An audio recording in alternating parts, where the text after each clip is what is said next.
Thursday's precise and important news.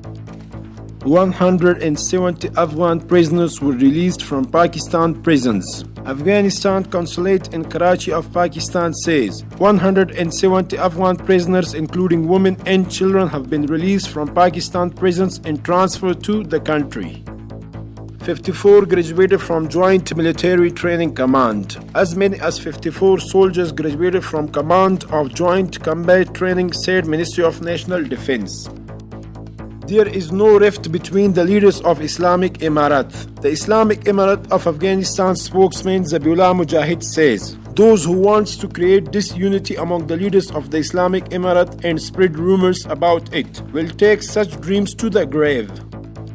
22 tankers of oil returned to Iran. The National Standards Administration says that it has returned 22 tankers of low-quality oil back to Iran through Islam Kala port.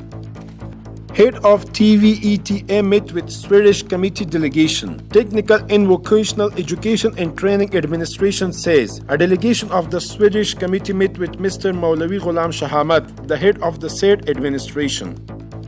Cultural Minister met with Herat's Governor, the Minister of Information and Culture, Mullah Khairullah Khairkhwa, and the Deputy Director of Anti-Narcotics, Mullah Abdul Haq of the Interior Ministry, met the Governor of Herat, Maulana Nur Ahmad. The purpose of the visit is to evaluate the activities of the Department of Information and Culture and to meet the tribal leaders of the said province.